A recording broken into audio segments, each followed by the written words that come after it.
Hey guys, in this video I wanted to talk about Russian capture K98Ks. So I made a video, I think going on like 4 years ago now, where I talk about Russian captures, and I went back and rewatched that video lately, and it is honestly a little embarrassing that I used to put out videos of that sort of quality. So I wanted to make another video just to talk about these a little bit more, maybe make a little higher quality video, hopefully. So, spoiler alert, Germans lost the war and the Russians got a ton of K98k rifles. There's pictures of just piles and piles of these rifles just everywhere, by the tens of thousands. You know, being a bolt-action rifle, they're not necessarily highly valued by the end of the war, and just being that there's just so many of them, they weren't necessarily really looked after that well or properly stored. So a lot of these rifles, they weren't well maintained. These just sort of sat and rusted and rotted. But as the Cold War sort of was kicking off, the Russians, they loved the idea of having more guns, especially guns like these German K98Ks. They could give these to other combatants in the Cold War, so say like the Vietnamese. They could give these guns to the Vietnamese, and the Vietnamese are just using a German rifle. It doesn't necessarily scream, hey, we gave this gun to the Vietnamese. So there's a little bit of, plausible deniability with giving these guns to people. Also, in the event of like a World War III, I'm sure the Russians thought, they needed all the rifles that they could get.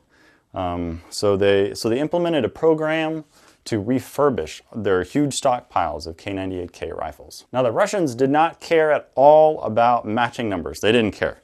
They pretty much took all the rifles, they disassembled them, and they put all like parts in piles. So they would just sort of have like a pile of safeties here, or a pile of bolt bodies here, and they would refinish these. And the refinishing jobs on them kind of vary.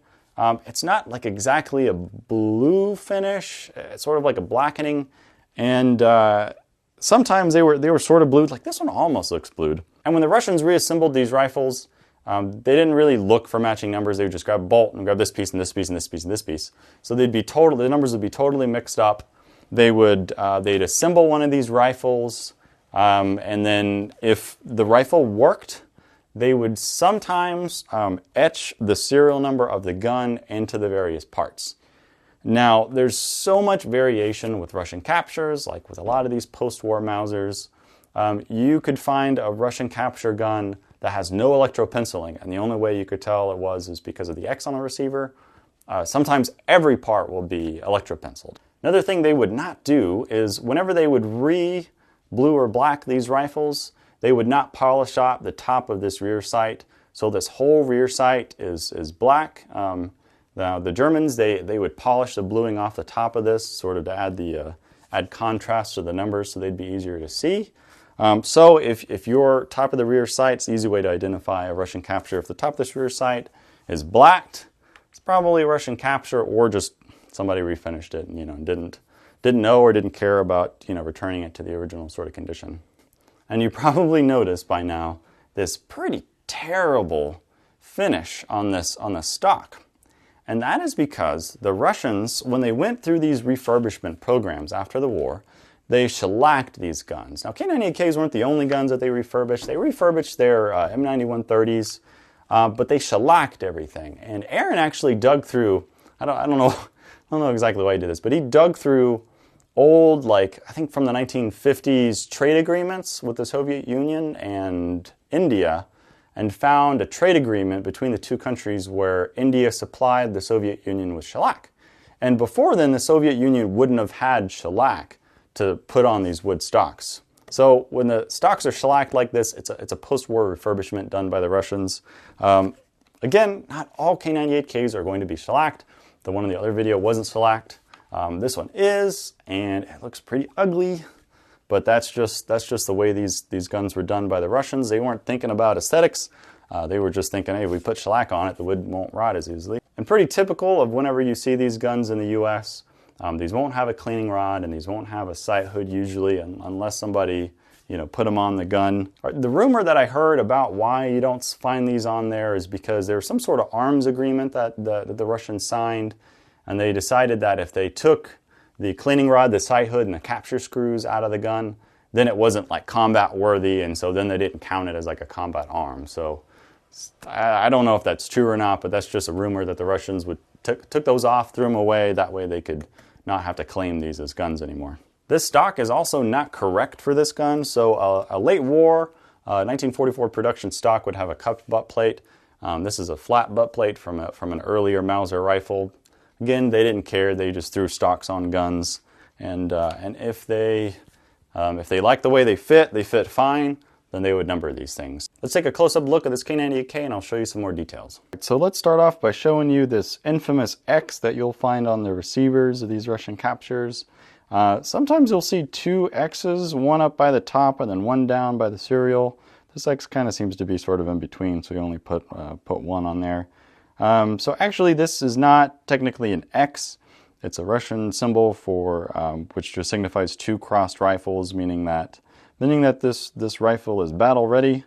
So they would just stamp that on there, you know, when the rifle was completed. So you can see the remnants of this Waffen up here with the swastika, and then you can see this one here on the barrel, and it also still has a swastika. So these, the Russian captures, I don't think the Russians really cared about the swastika. So they had no program or anything to take these off. Sometimes they'll be peened, sometimes they aren't. I don't know, you know, why some people did it and why some others didn't, but most of them that I've seen have not been peened like this, but you will see them peened. So this receiver looks almost like it was buffed or polished or something like that. It kind of has a nice sort of blue finish to it, which is kind of rare on these Russian captures. They're usually like a kind of a rough, almost like a black paint or like a blacking sort of finish to it. It's usually not super nice. So here's the numbers that they would put on the stock once the stock, you know, fit onto the rifle. So the Russians, they would do these numbers horizontally. The Yugoslavians, they would do these vertically on the stock. So if you're looking at a stock, it has numbers on it here, and if it's vertical, it's Yugoslavian, and if it's horizontal like this, it's Russian. A lot of times the Russians, they would either black or blue these takedown discs on the stock as well as the butt plates. So if these are, you know, in a black or sort of blue finish, that's sort of a giveaway that this is a Russian stock. This one I can't really tell if it is or not. It's just got that ugly shellac all over it. It kind of doesn't really look like it is. So maybe it's not a dead giveaway for sure, but just sort of varies. Here's that electro penciling I told you about. So a lot of times they would electro pencil it here on top of the bolt. And now this one also has it on top of the bolt housing here, and then on the little safety. So these vary so much. Sometimes you won't find any. Sometimes they'll be electro-penciled on all the parts, and you know, sometimes just one. My last rifle just had the one electro-pencil on top of the bolt body here. So it really varies, and it really just will depend. Yeah, it also has one down here on the floor plate. These Russian K98Ks, they've really gone up in value recently. I remember when these things would be like $300 or $400. Like I remember going to a gun show, and this guy had he had like maybe 10 Russian captures all on this table. And he was asking like $400 a piece or something like that. And I remember going, whoa, that's really expensive for a Russian capture. Like nobody's going to pay that. And now I think these are going like $500, maybe $600. So they've definitely gone up in price. These are perfectly usable and shootable rifles. The other Russian capture K98k that I had, I shot it so much. It was very accurate. These guns will be more accurate than you are. They'll be reliable. They'll work. And because these guns are kind of rough, it's sort of nice because you could be a little bit more utilitarian or maybe a little bit more rough with this gun. You could throw this gun in your truck or your four-wheeler or whatever. You could take it out, and you don't have to worry about scratching it and dinging it and stuff like that because it's already, you know, pretty rough. Reenactors like to use these too because one, they're cheaper, but then two, you know, it's a Russian capture. You know, if you hurt it or crack it or anything like that, like it's not like a huge historical loss. Thank you guys for watching. Thank you to my patrons for supporting this channel, and I'll see you next time.